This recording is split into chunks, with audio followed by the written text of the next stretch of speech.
What up, everybody? It's your boy By the Dip.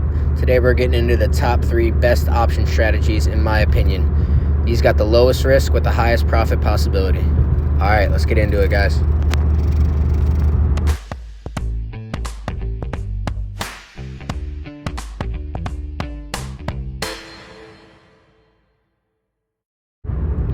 All right, number 1, we got the broken wing butterfly strategy. This one's probably my favorite. It's the one I use most often. So we're going to go into Microsoft 2 weeks out. If you guys follow me on TikTok, you've seen this. We're going to first sell a call 2 above the money, then buy a call 1 below it, and then buy another one above the one you just sold. Go into the ratio, edit that first one to 2. And then you come out and you can see our max loss versus our possibility of profit right here. And even if the share price of Microsoft were to go past what you want it to be at for max profit at expiration, you can still make minimum profit, which is awesome. So another little wrinkle you can add to this strategy is that you can move pretty much every contract that you sold or bought in this strategy. You can move it up 1 if you think the price is going to be higher. Basically, the rule of thumb for this is whatever you think the price of the stock is going to be at expiration, that is the call that you should sell, and that's what you have to sell 2 contracts of.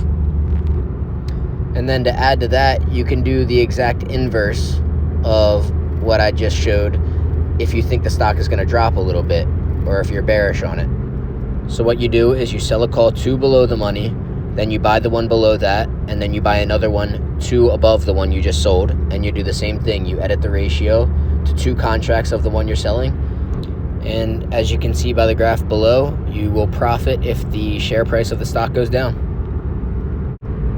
So the last wrinkle you can throw into this option strategy is you can go in, do your normal, sell your 2 contracts, and keep the ratio as 1 for the other ones.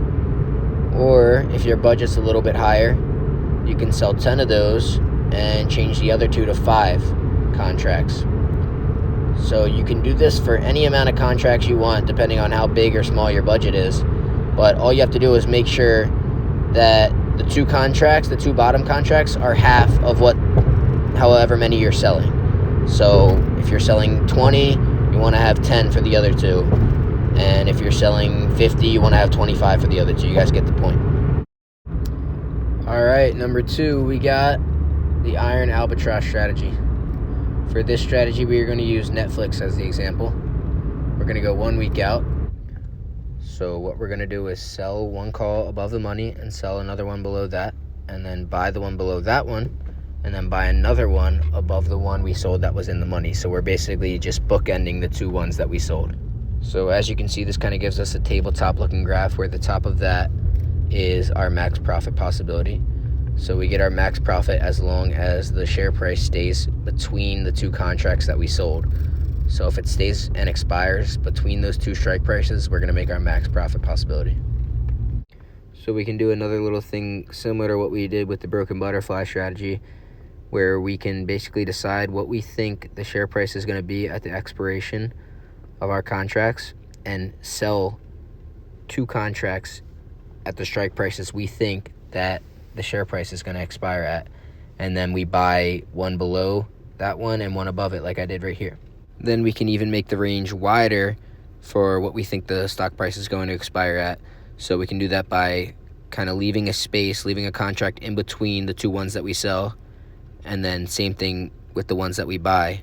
You kind of just space it out more. That gives you a wider range, and as you can see, the graph, the tabletop is a little bit wider, giving you a better chance to make profit just by spreading out the contracts and making the range wider. So that's something really unique and cool about this strategy. And right here, I'm kind of just showing you that you can use this strategy as high or as low in the strike prices that you want. Whatever you think the stock is going to expire at, you can do this strategy as long as you keep the correct spacing and you sell the correct contracts and buy the correct ones. All right, and last but not least, number 3, we got the straddle strategy. So this one's pretty simple, kind of similar to the last one we just did, the iron albatross. What we're going to do is we're going to sell a call 2 below the money, and we're going to sell a put at that same exact call we just sold. And we're going to switch over to buy a call, one above the money, and then we're going to buy a put, two below the original one we sold. And then we go into edit ratio, and you can see it kind of gives a pyramid type shape, where if it expires at that strike price, we're going to have our max profit. And as you can see, the max loss was only $89, so worst case scenario, you lose $89. But yeah, that's pretty much it, guys. Hope you enjoyed. Please do drop a like, hit the subscribe button, and follow all my socials down below. Appreciate it, guys. Peace.